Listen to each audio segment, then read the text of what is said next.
பேசுகிறோம். இன்றைய நாளிலும் நாங்கள் ஒரு காரியத்தை நாங்கள் பார்க்க போகின்றோம். என்னென்று சொன்னால், எரேமியா தீர்க்கதரிசியின் நாட்களிலே தேவனுடைய ஜனங்கள், சில ஜனங்கள் நடந்தார்கள், சிலர் தேவனை விட்டு தூரம் போனார்கள். அப்பொழுது தேவன் எரேமியாவுக்கு சொல்லுகிறார், நீ அவர்களுக்கு போய் சொல்லு, உங்களுடைய வழிகள், நீங்கள் போகின்ற காரியங்கள் எனக்கு பிரியமில்லாமல் இருக்கின்றது. அதனாலே நீங்கள் உங்கள் வழிகளை விட்டு நீங்கள் திரும்பி என்னிடத்தில் வாருங்கள் என்று சொல்லி. ஆனால் சிலருக்கு அதில் பிரியமாயிருந்தது, சிலருக்கு அதில் பிரியமில்லாமல் இருந்தது. நான் இந்த வேளையிலும் ஒவ்வொருவருக்கும் நன்றியோடு கூட பிதாவாகி தேவனுக்கு நான் நன்றி செலுத்துகிறேன். ஒவ்வொருவருக்கும் வாழ்த்துதலையும் தெரிவிக்கின்றேன். ஏனென்றால் ஆண்டவராகிய கிறிஸ்து அவர் வர முன்பு தீர்க்கதரிசிகள் தான் இந்த பூமிக்கு கொடுக்கப்பட்டார்கள். அந்த தீர்க்கதரிசிகளில் ஒருவர் தான் எரேமியா. அந்த எரேமியா அவை தேவன் சொல்லுகிறார், நீ தாயின் கருவில் உருவாகும் முன்பே உன்னை என் கண்கள் கண்டது, நீ பிறக்கும் முன்பே உன்னை நான் பேர் சொல்லி அழைத்த கர்த்தர், நான் உன்னை இந்த ஜனங்களுக்கு தீர்க்கதரிசியாக ஏற்படுத்தினேன் என்று. அதன் பின்பு அவன் வந்து ஜனங்களுக்கு சொல்லுகிறான், நீங்கள் போகின்ற பாதைகள், நீங்கள் செய்கின்ற காரியங்கள் தேவனுக்கு பிரியமில்லாமல் இருக்கிறது. அதனாலே நீங்கள் இவைகளை விட்டு மீண்டும் தேவனாகிய கர்த்தரிடத்திலே திரும்புங்கள் என்று சொன்னபோது சிலர் அதை ஏற்றுக்கொள்ள மனதாக இருந்தார்கள், சிலர் அதை ஏற்றுக்கொள்ள விரும்பவில்லை. இதில் ரெண்டு காரியம் இருக்கின்றது. ஏனென்றால், ஏற்றுக்கொள்ள விருப்பம் இல்லாதவர்கள் தேவனின் பக்கம் திரும்ப அவர்களுக்கு ஒரு காரியத்தில் விருப்பம் இல்லை. மற்றது, மற்றவர்கள் தேவனிடத்தில் திரும்புவதற்கு அவர்களுக்கு விருப்பம் இல்லை. ஏனென்றால் மற்றவர்களும் தீர்க்கதரிசிகளாக எண்ணப்படுகிறார்கள், மற்றவர்கள் முன்பாக அவர்களும் தீர்க்கதரிசிகள் என்றுதான் சொல்லப்படுகிறார்கள். அப்ப சொல்லப்பட்ட போது இவன் பின்னாலே ஜனங்கள் போய்விட்டால், இவனை தீர்க்கதரிசி என்று ஏற்றுக்கொண்டு விட்டால் தங்களை தீர்க்கதரிசி என்கின்ற ஸ்தானத்தில் இருந்து தங்களை தள்ளி விடுவார்கள். தங்களுக்கு இந்த பூமியிலே உண்டான அந்த கனம், அந்த மகிமை, அந்த மேன்மை, எங்களை அவர்கள் பாராட்டுகிற காரியங்களில் இருந்து அவர்கள் விலகி போய்விடுவார்கள். இருக்கின்ற இந்த ரெண்டு காரியம், ஒன்று அவர்களுக்கு தேவன் பக்கமாய் திரும்ப விருப்பமில்லை. அவர்களுக்கு தெரியும், தேவன் பக்கமாய் திரும்பினால் தாங்கள் எப்படி இருக்க வேண்டும், என்ன செய்ய வேண்டும், இந்த கனங்கள், மகிமைகள், மேன்மைகளை எல்லாம் விட வேண்டும். நாங்கள் மற்றவர்கள் முன்பாக பெருமைகளை எதிர்பார்க்க முடியாது, கனங்களை எதிர்பார்க்க முடியாது. ஏனென்றால் துதிகன மகிமை அவர் கர்த்தர் ஒருவருக்கே செலுத்தப்படத்தக்கது. அதை மனுஷனிடத்தில் மனுஷன் எதிர்பார்க்க முடியாது. அப்படியான இந்த இருப்பதினாலே தாங்களுக்கும் மனம் திரும்ப விருப்பமில்லை, அங்கு இருக்கிற ஜனங்களையும் மனம் திரும்ப அவர்களுக்கு விருப்பமில்லை. அதனாலே அவர்கள் எரேமியா தீர்க்கதரிசியை இவன் பொய் சொல்லுகிறான் என்று சொல்லுகிறார்கள். எரேமியா வந்து சொல்லுகிறார், நீங்கள் மனம் திரும்பாவிட்டால் தேவன் உங்கள் மேல் கோபமாயிருக்கிறார், தேவன் உங்களை இவ்வளவு காலமும் பாதுகாத்து வருகிறார். நீங்கள் எகிப்திலே அடிமைத்தனத்தில் இருந்தபோது உங்களை அழைத்து வந்த தேவன் இற்றவரைக்கும் பாதுகாத்து வருகிறார். உங்களுடைய நாளுக்கு நாள் உங்களுடைய அக்கிரமங்கள் பெருகிக் கொண்டிருக்கிறது, உங்களுடைய வழிகள் கர்த்தருக்கு பிரியமில்லாமல் இருக்கின்றது. நீங்கள் அவைகளையெல்லாம் விட்டு விலகி வந்தால் தேவன் உங்களை மன்னிக்க போதுமானவராயிருக்கிறார், மனம் திரும்பி வாங்க என்று அவர் சொல்லுகிறார். ஆனால் இவர்களுக்கு வர விருப்பமில்லை. ஏனென்றால் இன்னொரு காரியம் இருக்கிறது, அவர்களுடைய தகப்பன்மார் வாழ்ந்ததை பார்த்து அவர்கள் பழகி அதை சரி என்று ஏற்றுக்கொண்டு விட்டார்கள். அதாவது தேவன் மன்னிக்கிறவர், கர்த்தர் மன்னிக்கிறவர், அதில் எந்த ஒரு முரண்பாடும் இல்லை. எங்கெல்லாம் தேவனிடத்திலே போய் மன்னிப்பு கேட்கிறார்களோ அங்கெல்லாம் தேவன் மன்னிக்கின்றார். அதே போலதான் இயேசு கிறிஸ்துவானவர் மன்னிக்கிறவராய் வந்து எங்கள் பாவங்களை மன்னித்தார். அதே போல பழைய நாட்களிலும் தேவன் மன்னிக்கிறவராய் இருந்தார். அதனாலே அவர்கள் தங்களுடைய தகப்பன்மார் தவறுகள் செய்த போதும் தேவன் மன்னிப்பார் என்று சொல்லி சொல்லி அவர்கள் நடந்து வளர்ந்து வாழ்ந்து பழகினபடியினால் அவர்களுடைய இருதயத்தில் ஒரு சிந்தை காணப்பட்டது, தேவனுங்களை மன்னிப்பார் என்று சொல்லி. ஆனால் தேவன் ஒரு லிமிட்டை வைத்திருந்தார். தேவன் சில காரியங்களை மன்னிக்கிறதற்கு ஏதுவாய் அனுமதித்திருந்தார். மன்னிக்க முடியாத காரியமும் தேவன் வைத்திருந்தார். ஆனால் மன்னிக்க முடியாத காரியத்துக்குள் அவர்கள் தங்களை ஏற்படுத்தி கொண்டு விட்டார்கள். அதனாலே தேவன் அவர்களுக்கு சொல்லுகிறார், இந்த காரியங்கள் பிழையானவைகள், நீங்கள் விட்டு வந்து விடுங்கள் என்று சொல்லி. அப்ப எரேமியா வந்து சொன்னபோது அவர்கள் ஏற்றுக்கொள்ளவில்லை. அவர்கள் எரேமியாவை துன்பப்படுத்துகிறார்கள். ஆனால் எரேமியா சொல்லுகிறான், நீங்கள் மனம் திரும்பாது போனால் பாபிலோன் ராஜா உங்களுக்கு விரோதமாய் வந்து எருசலேமை முற்றுகையிடுவான், அழித்து போடுவான், உங்களை கொன்று போடுவான் என்று சொன்ன போதும் அவர்களுக்கு மனம் திரும்ப விரும்பவில்லை. ஏனென்றால் இதுவரை அவர்கள் அவைகளை காணவில்லை. எந்த ஒரு ராஜாவும் அவர்களுக்கு விரோதமாய் வந்து அவர்களை அழித்ததை அவர்கள் காணவில்லை. ஏனென்றால் இவர்கள் தான் மற்ற ராஜாக்களோடு யுத்தம் பண்ணி ஜெயித்தவர்களாய் காணப்படுகிறார்கள். அப்படி இருந்தபடினால் அவர்களுக்கு பழக்கம் இல்லாமல் இருந்தபடினால் யுத்தத்தில் இன்னொருவர் வந்து தங்களை ஆளுகை செய்வதையும் பழக்கம் இல்லாததினால் பாவங்களை செய்து தேவனுக்கு பிரியமில்லாத காரியங்களை செய்து பழகினபடியினாலும் அவர்களுக்கு மனம் திரும்ப விருப்பமில்லாது இருந்தது.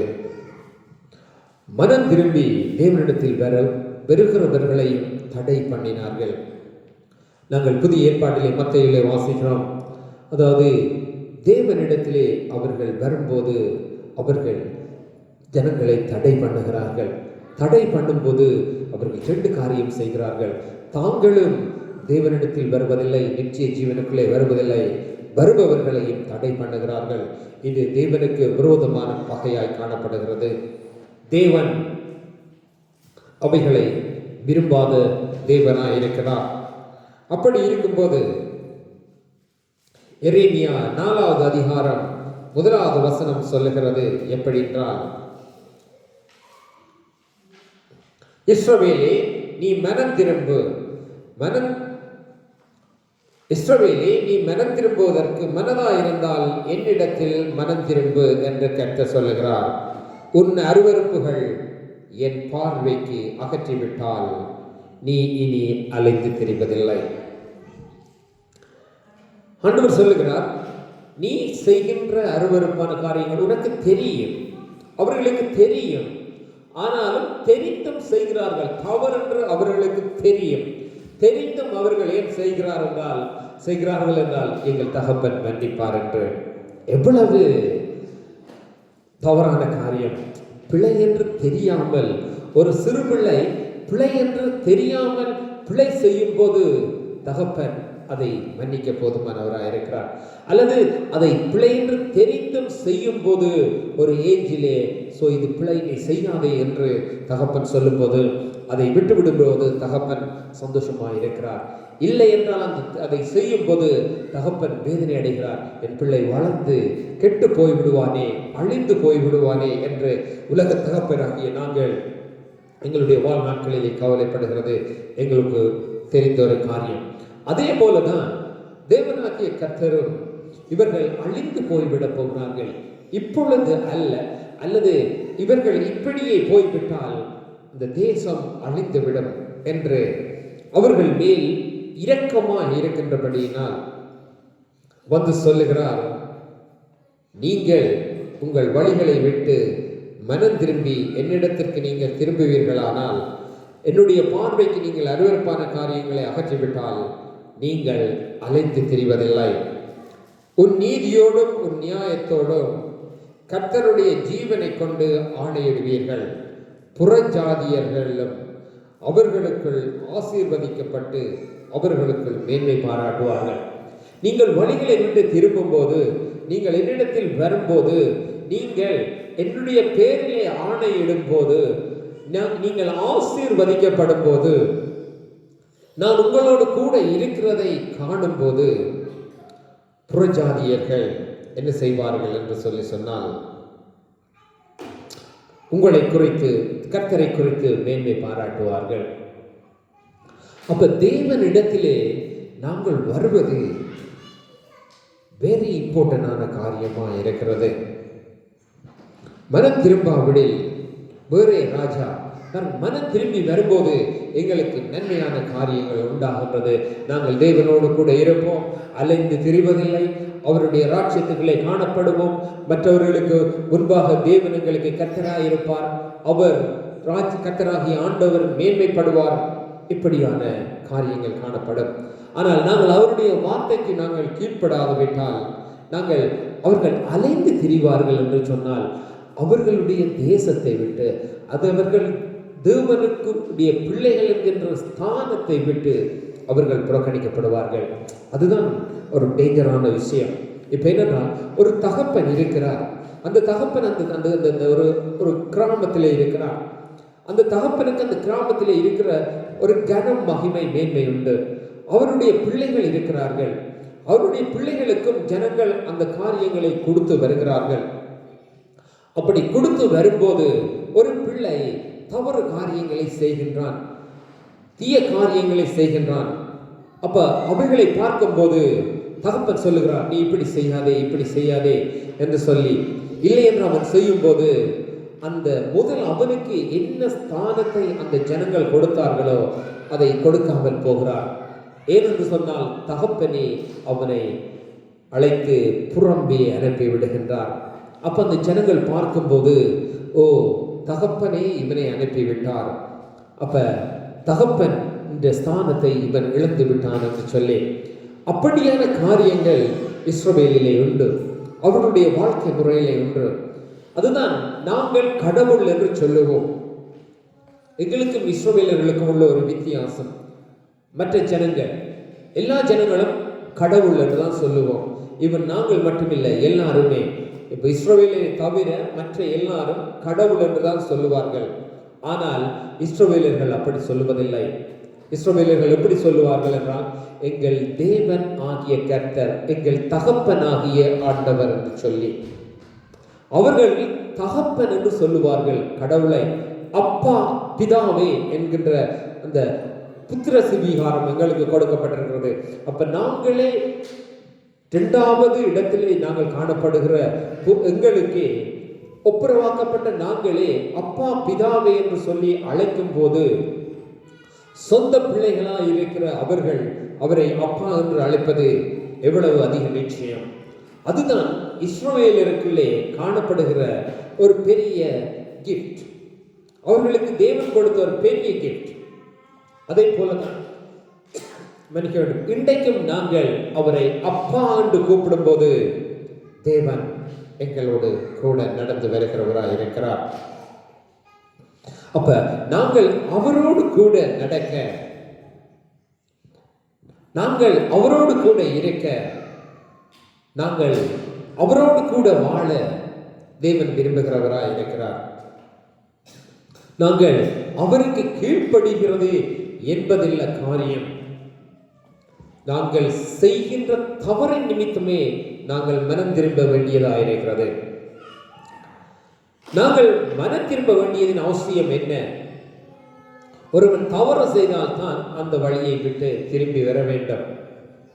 அதே போலதான் எங்களுடைய வாழ்விலும் எங்களுக்கு பாவம் மன்னிக்க வேண்டியதின் அவசியம் உண்டு. இப்ப பாவத்தை மன்னிக்க தேவனாகிய கர்த்தர் ஒருவரிடத்தில் தான். தேவன் இந்த காரியத்தை நீங்கள் பார்ப்பீர்களானால், ஆண்டவர் மெயினாய் வெறுக்கின்ற காரியம், அவர் எல்லாவற்றையும் மன்னித்து வந்தார். மனுஷன் பலவீனமான பாத்திரம் என்று நீங்கள் உங்களுக்கு வேறு தேவர்களை உண்டு பண்ண வேண்டாம் என்று அவர் சொல்லி இருந்தார். அவர்கள் தாங்களோடு கூட மற்றவர்களுடைய காரியங்களையும் பார்த்து ஆசைப்பட்டார்கள். நாங்கள் தேவன் எங்களுக்கு கொடுத்த ஸ்தானத்தை, இப்ப என்னை எடுத்துக்கொள்ளுவே ஒன்றுமானால், தேவன் என்னை ரட்சித்திருக்கிறார், அவர் என்னை மீட்டிருக்கிறார், அவரின் பாவங்களை மன்னித்திருக்கிறார், அவரின் அக்கிரமங்களை மன்னித்திருக்கிறார் என்று தெரிந்தும் அவர் என்னை மீண்டும் மன்னிப்பார் என்று தெரிந்தும் நான் போய் வீணான காரியங்களை செய்வேனானால் அவர் என்னை ஓன் பண்ணுவார். ஜோயல், நீ செய்கிறது தவறு, நீ செய்கிறது தவறு, நீ மனம் திரும்பு என்று சொல்லி அந்த சத்தத்தை கேட்டும் நான் என்னை கடினப்படுத்தி கொண்டு நான் அவரிடத்திலே இருப்பேனானால் தான் அவர் இப்படியான காரியங்களை சொல்லுவார். அப்ப இஸ்ரவேல் ஜனங்கள் அவனமாய் காணப்பட்டார்கள். அப்ப காணப்படாதபடிக்கு நாங்கள் எங்களை காத்து கொள்ளும்படியாய் தேவன் எங்களிடத்தில் விரும்புகிறவராய் இருக்கிறார். உங்களுக்கு தெரியுமா, தேவன் நினைத்திருந்தால் இந்த பூமியை ஒரு நிமிஷத்திலே அழித்திருக்க முடியும். அவர் சகல ஜனங்களையும் நரகத்துக்கு அனுப்பிவிட்டிருக்க முடியும். நரகம் என்று சொன்னால் நாங்கள் சும்மா சிம்பிளாய் சொல்லிட்டு இருக்கிறோம். எரிகின்ற அக்கினியிலே நிரந்தரமாய் எரிந்து கொண்டிருப்பது. எங்களுக்கு பூமியிலே ஒரு சின்ன நெருப்பு சுட்டால் எங்களுடைய சரீரத்திலே ஒரு பகுதி தாங்காது. ஒரு விரலே சுட்டுவிட்டால் சகல சரீரங்களும் அப்படியாய் போய்விடும். ஆனால் அவர் எங்களை அப்படி தண்டியாமல் அவர் கிறிஸ்துவின் சாயலாய் வந்து எங்களுக்காக தன்னை தானே ஒப்பு கொடுத்து அவர் மரித்து உயிர்த்தெழுந்து எங்களுக்குள்ளே உயிர்த்தெழுந்து எங்களுக்கு நித்திய ஜீவனை கொடுக்கிறதோடு மட்டுமல்லாமல் நீங்கள் என்னிடத்தில் வாருங்கள், நான் உங்களுக்கு இளைப்பாறுதலை தருவேன், நித்திய ஜீவனை தருவேன் என்று சொல்லுகிறவராயிருக்கிறார். I am the door, I am the way. Anyone like to come through me, come to me என்று ஆண்டவர் சொல்லுகிறார்.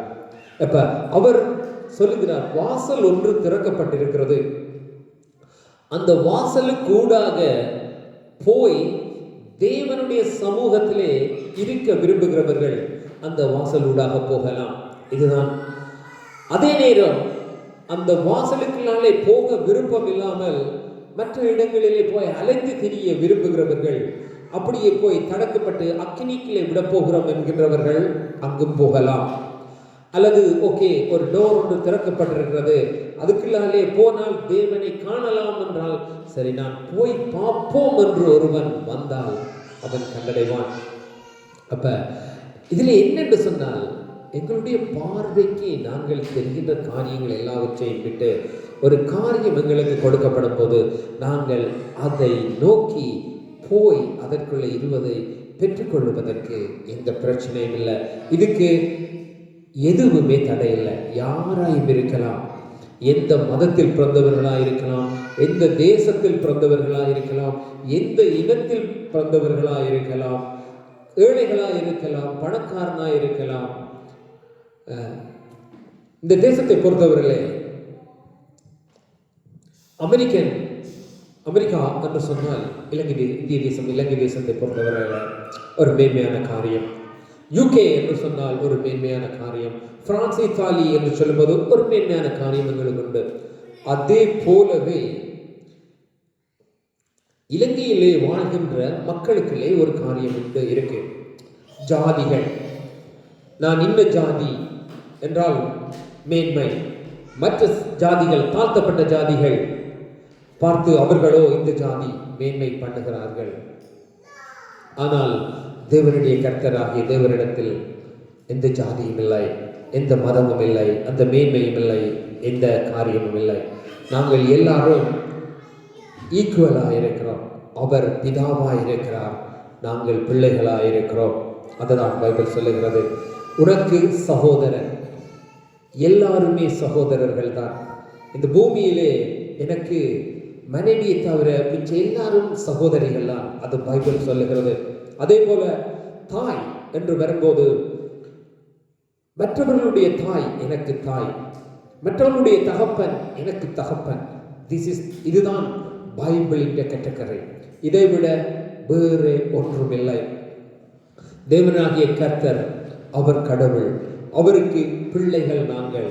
இப்ப அதை கூட நான் இன்னொருவருடைய தகப்பனை நான் சகோதரன் என்றும் சொல்லலாம்.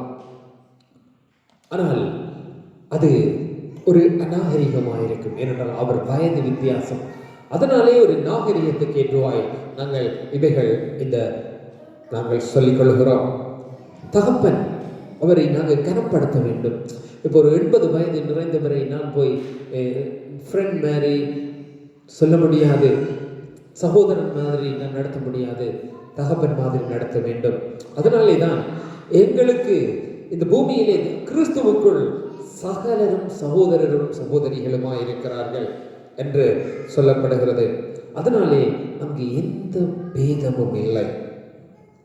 அப்படியா இருக்கிற தேவன் தான் சொல்லுகிறார், உன்னுடைய வழிகள் எல்லாம் எனக்கு பிரியம் இல்லாமல் இருக்கிறது என்று சொல்லி.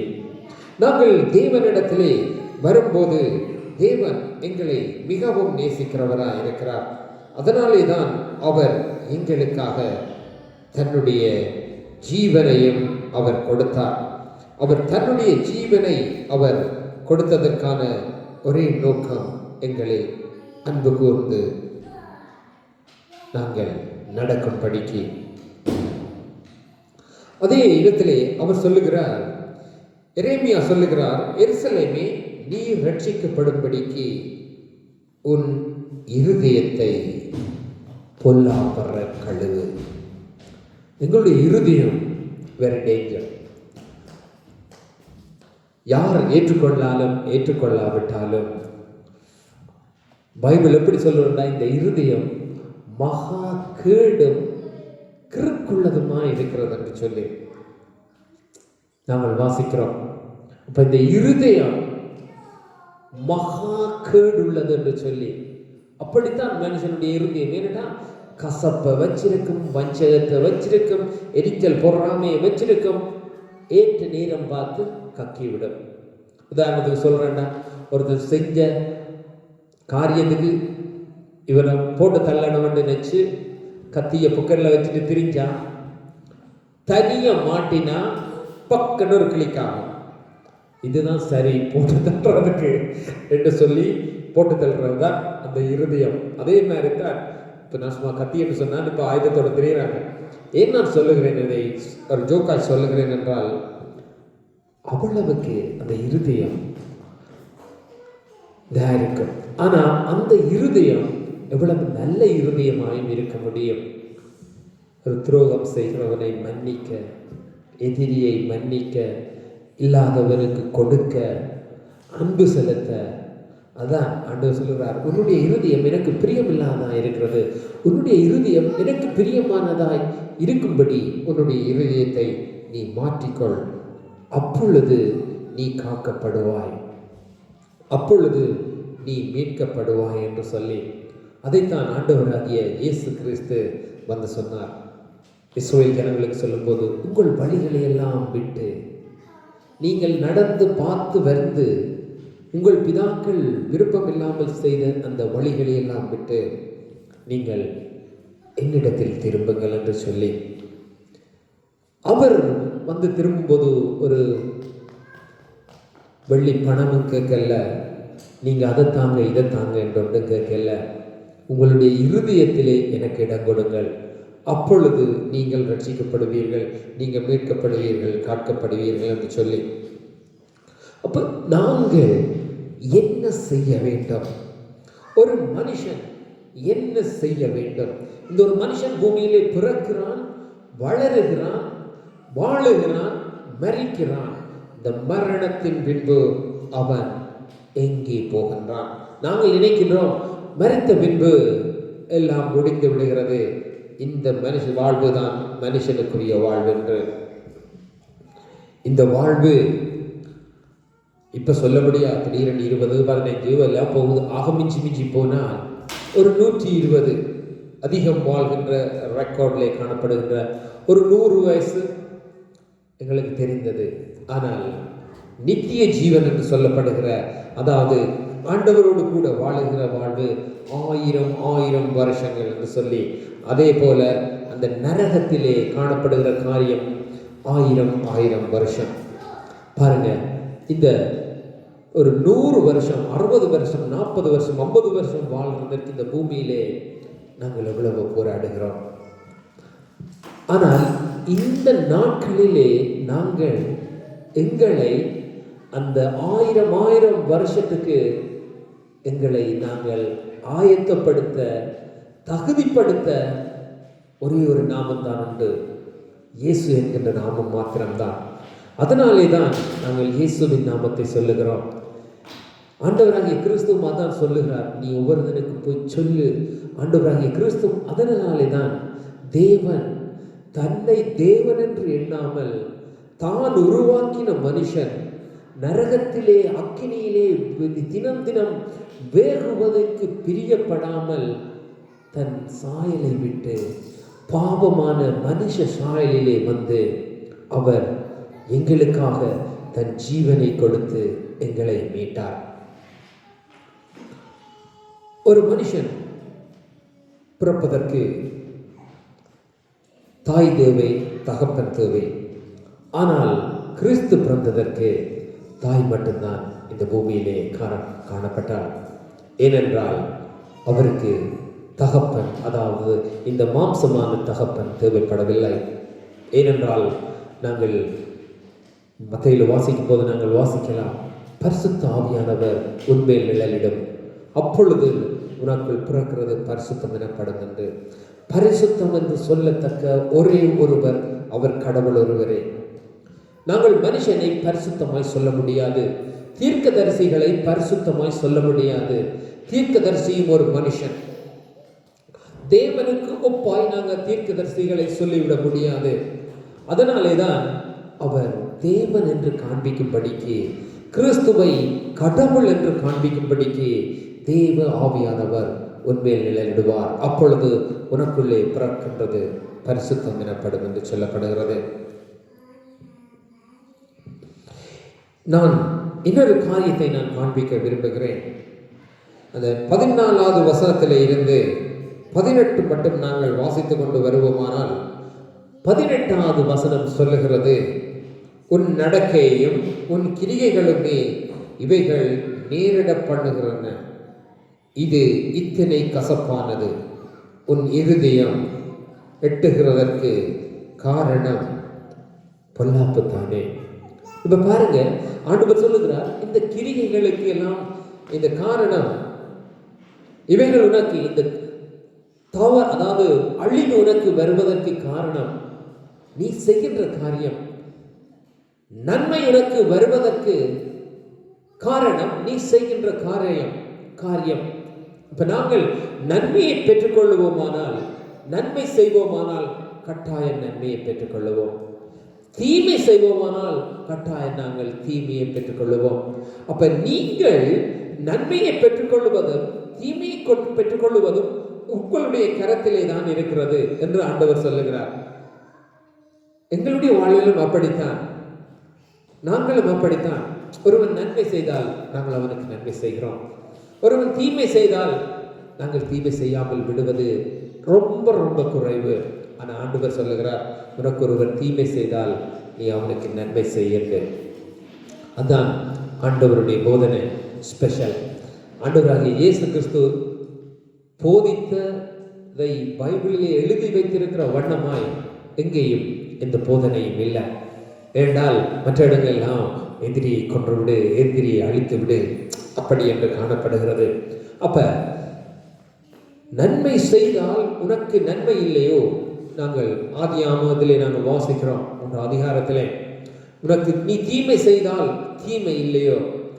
தீமை செய்தால் பாவம் உன் படியிலே படுத்து கிடக்கும் என்று சொல்லி, அப்ப தேவனாகிய கர்த்தர் தீமையை வெறுக்கிறார், பாவத்தை வெறுக்கிறார்.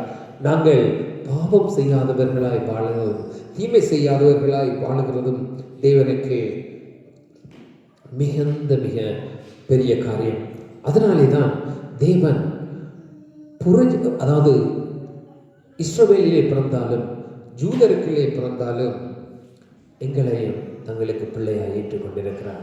ஏனென்றால் அவருக்கு தெரியும், எல்லாரும் பாவம் செய்கிறதில்லை, எல்லா மனுஷனும் பாவம் செய்கிறதில்லை, எல்லா மனுஷனும் தீமை செய்கிறதும் இல்லை. நல்ல மனுஷர்களும் உண்டு, நன்மை செய்கிறவர்களும் உண்டு, தங்களுக்கு தீமை செய்கிறவர்களை மன்னிக்கிற மனுஷர்களும் இந்த பூமியிலே உண்டு. அவைகளை சிலுவைகளில் நாங்கள் எங்கள் வாழ்நாட்களில் சந்திக்கிறோம், சிலுவைகளிலே நாங்கள் சந்திக்காமல் விடுகிறோம். நாங்கள் சந்திக்காம விடுகிறதினால் அப்படிப்பட்ட மனுஷர்கள் பூமியிலே இல்லை என்பது அர்த்தமில்லை. அதுதான் தேவன் மனுஷர்களுக்கு இறங்குகிறார். அதற்கு தான் கிறிஸ்துவை கொடுக்கின்றார். நீ கிறிஸ்துவுக்கூடாக வருவதற்கு நல்லவர்களுக்கும் தீயவர்களுக்கும் அவர் இறங்குகின்றார். அப்ப நல்லோர் பொருட்டு நாங்கள் சொல்லுவோம், நல்லோர் பொருட்டு மாத்திரமல்ல, நல்லோர் பொருட்டும் தீயோர் பொருட்டும் இந்த மழை பெய்கிறது. ஆனால் நல்லோர் பொருட்டு தான் மழை பெய்கின்றது, ஆனால் அது தீயோருக்கும் பிரயோஜனமாக இருக்கின்றது என்று சொல்லி, அப்ப தேவன் செய்கிற நன்மை யாவருக்கும் தேவன் கிடைக்க பண்ணுகிறவராக இருக்கிறார். அப்ப எங்களுடைய செயல்கள் தான் எங்கள் வாழ்வில் கசப்பான காரியங்கள், தீமையான காரியங்கள் எங்கள் வாழ்விலே வருவதற்கு உண்டு. சில நன்மையான காரியங்கள் செய்யும் போது தீமையான காரியங்கள் வருவது உண்டு. ஆனால் அதை நாங்கள் ஏற்றுக்கொள்வது கடினம். நன்மை செய்யும் போது தீமை வருகிறது உண்டு. நான் என் வாழ்நாள்களிலே அனுபவித்திருக்கிறேன். நன்மையை பெற்றுக்கொள்ளுகிற மனுஷர்கள் உண்டு, நன்மையை பெற்றுக்கொண்டு தீமை செய்யாமல் போகிற மனுஷர்கள் உண்டு, தீமை செய்கிற மனுஷர்களும் உண்டு. நான் இந்த காரியத்தை தயார்படுத்தி கொண்டிருக்கும் போது என்னுடைய இருதயத்திலே இன்னும் ஒரு காரியம் ஓடினது. அதை நான் கடைசியாக சொல்ல விரும்புகிறேன். எரேமியா 5வது அதிகாரத்திலே 1வது வசனம் 2வது வசனம் இப்படி சொல்லுகிறது: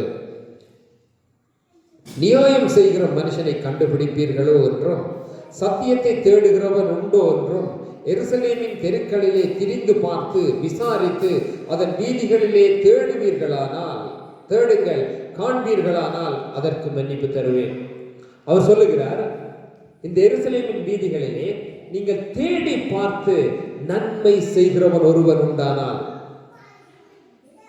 அதாவது சத்தியத்தின்படி, அதாவது என்னுடைய வார்த்தையின்படி, என்னுடைய வார்த்தையை கேட்டு நான் சொல்லுகிறபடி இந்த தேசத்திலே ஒருவன் நடக்கிறதை கண்டால் நான் அந்த தேசத்துக்கு மன்னிப்பை தருகிறேன் என்று சொல்லி சேலஞ்ச் பண்ற மாதிரி சொல்றார். ஏனென்றால் அங்கு அப்படி ஒருவனும் வர காணும். எரேமியா அப்படிப்பட்ட மனுஷனாய் இருந்தான்.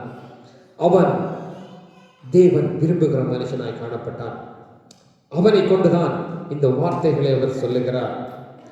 நியாயம் செய்கிற மனுஷர்களை காண்பீர்களோ, சத்தியத்தை தேடுகிற மனுஷன் உண்டோ, எருசலேமிலே திரிந்து பார்த்து காண்பீர்களானால் அதற்கு மன்னிப்பை தருவேன். நீதியை தேடுகிறவன் உண்டானால் நான் மன்னிப்பேன் என்று சொல்லுகிறார். அதுதான் கிறிஸ்துவான இயேசு கிறிஸ்து. இயேசு கிறிஸ்துவாகிய நீதியை ஒருவன் தேடும் போது அவனுக்கு மன்னிப்பு உண்டு. எல்லா அவசரங்களையும் என்னால் காட்டிவிட முடியாது, வேண்டுமானால் நான் வேறு ஒரு நாளை காட்டுகிறேன். எப்படி நீதியாகிய கிறிஸ்துவை தேடுகிற இந்த பூமியிலே உயிரோடு வாழுகிற ஒருவனுக்கு கிறிஸ்துவாகிய நீதியை தேட சொல்லும் போது, அந்த நீதியை தேடும் போது அவனுக்கு தேவனால் பாவ மன்னிப்பு உண்டாகிறது. பாவ மன்னிப்பின் அர்த்தம் இதுதான். இயேசு கிறிஸ்துவுக்குள் பாவம் எப்படி மன்னிக்கப்படுகிறது என்றால், தேவனாகிய கர்த்தர் அவர் ஒருவரே நீதிபரர்.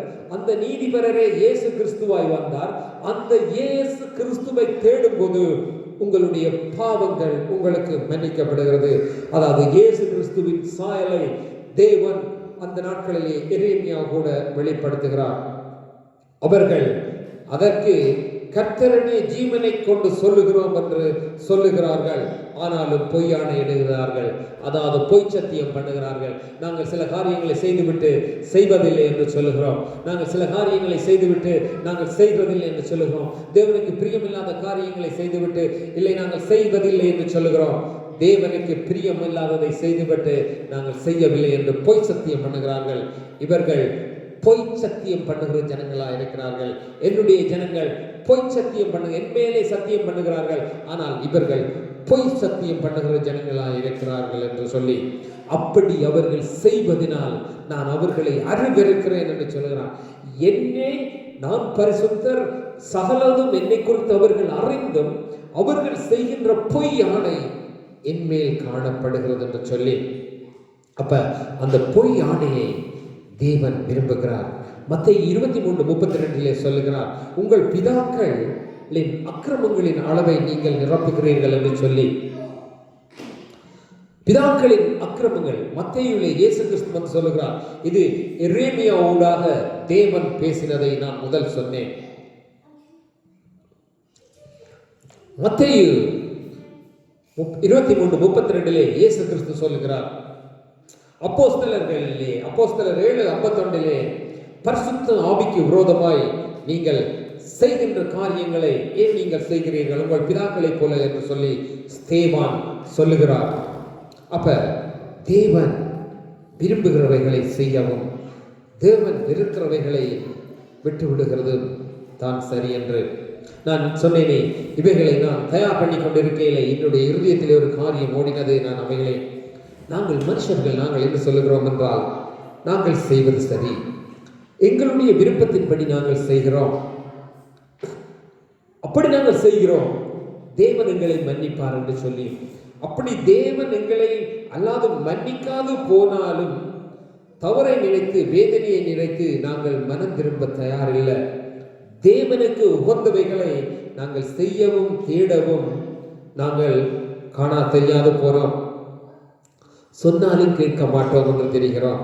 பட் ஆனாலும் தேவன் கடைசி நேரத்தில் எங்களை மன்னிப்பார் என்று நாங்கள் நம்புகிறோம். பட் தேவன் மனம் திரும்புவார். நாங்கள் மனம் திரும்ப வேண்டும் என்று தேவன் எதிர்பார்க்கிற நேரத்திலே நாங்கள் மனம் திரும்பாது இருந்துவிட்டு, நாங்கள் தேவன் மனம் திரும்ப வேண்டும் என்று எதிர்பார்க்கிற நேரத்திலே தேவன் மனம் திரும்பி மன்னிக்காது போனால் எங்களுடைய நிலைமை மோசமாய் போய்விடும். அதை அறிந்தும் அதை தெரிந்தும் இந்த இஸ்ரவேல் ஜனங்கள் அப்படித்தான் இருந்தாங்க.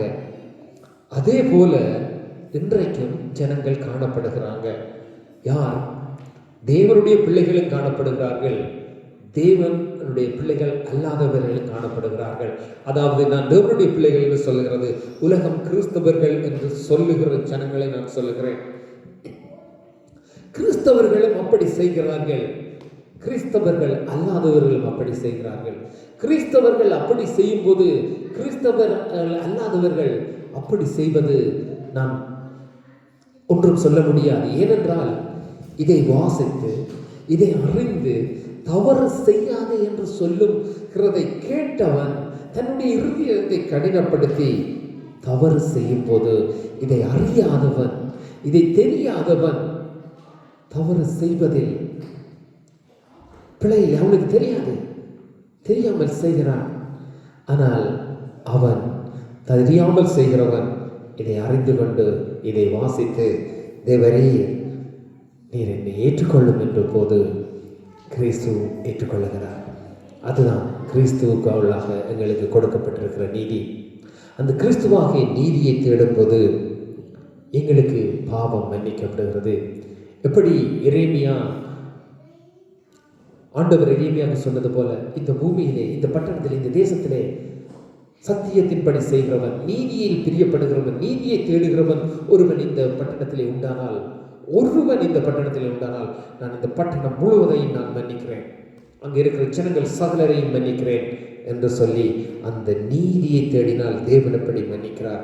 அதே நீதிதான் கிறிஸ்துவாய் புதிய ஏற்பாட்டிலே கொடுக்கப்பட்டிருக்கிறது. இந்த பூமியிலே எருசலேமிலே உலாவினார்.